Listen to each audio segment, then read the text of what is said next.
Et TikTok, et Rana, et Hatehuru, Mete.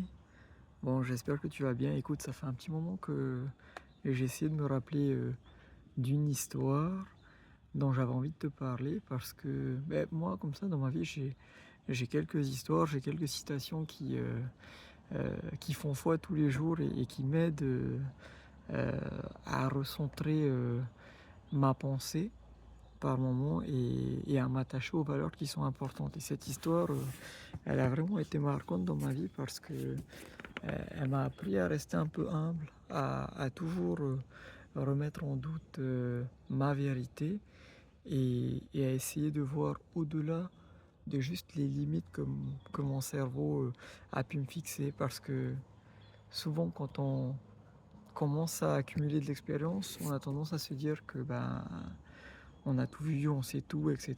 Et puis on se pose parfois même plus les bonnes questions en fait.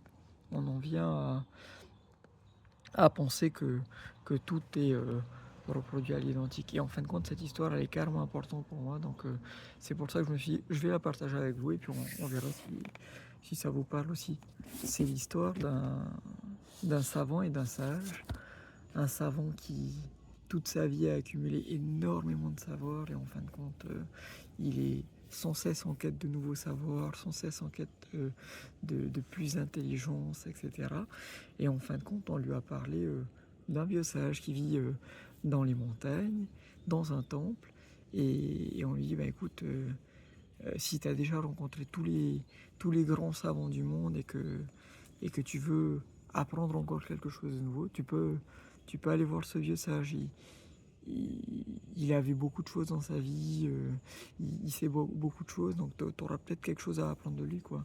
Et du coup, en quête de nouveaux savoirs, ce savant va voir ce vieux sage.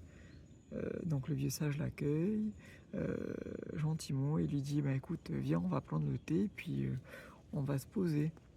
Et dès qu'il arrive, le savant, il commence à enchaîner les questions, à dire ah oui, mais ça, comment est-ce que toi tu le vois, etc. C'est quoi pour toi la meilleure option? Et puis le sage, tranquillement, il lui dit écoute, pose-toi tranquillement, je vais nous servir du thé, et puis on va prendre le temps de parler, quoi. Et donc du coup, il s'exécute, il se pose, et là le vieux sage commence à prendre une théière et à servir du thé dans la tasse du savant. Et en fin de compte, il sert, il sert, il sert, il sert. Au bout d'un moment, la tasse commence à arriver à ras-bord. Et le savant lui dit hop, attention, c'est bon, là je pense que tu peux t'arrêter. Sauf que le vieux sage continue de servir jusqu'au point où la tasse commence à déborder. Et il commence à y avoir du thé qui dégouline de partout. Et le savant lui dit non, mais ça va pas là, faut s'arrêter, la tasse est pleine. Et le vieux sage le regarde et lui dit bah écoute, tu es comme cette tasse. Tu es comme cette tasse parce que tu penses avoir accumulé tellement de savoir qu'il n'y a plus rien qui peut rentrer dans ton cerveau. Donc, tu auras beau tenter d'acquérir du savoir, si à un moment donné tu ne peux plus en accueillir, c'est peine perdue. Tu vas pas progresser davantage. Et je trouve cette histoire carrément magique.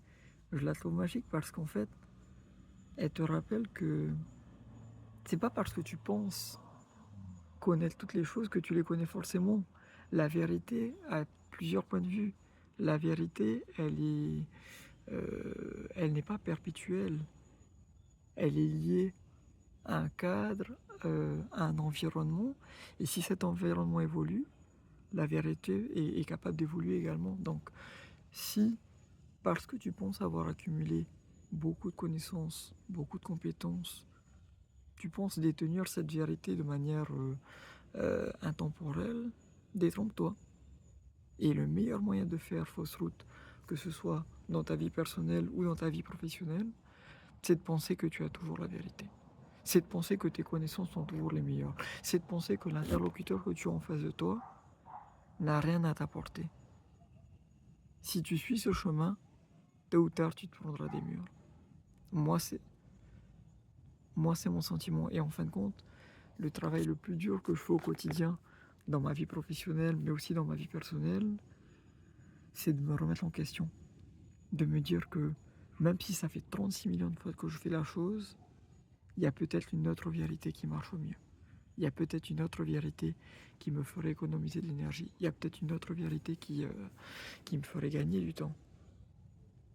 Et à partir du moment où tu acceptes le fait que la vérité n'est pas figée dans le temps, ben, tu adoptes ton comportement, tu adoptes tes attitudes et tu en viens à grandir tous les jours parce que tu attaches plus d'attention au discours des personnes avec qui tu échanges, aux arguments qu'ils peuvent mettre en avant et tu te surprends tous les jours à apprendre de nouvelles choses ou à mieux comprendre des choses que tu avais déjà entendues mais que tu n'avais pas forcément saisies avec le même état d'esprit, avec la même approche.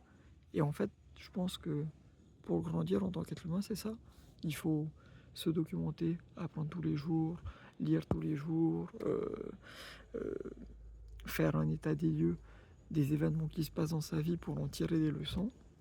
Mais au-delà de ça, il faut arrêter de croire qu'on a la science infuse.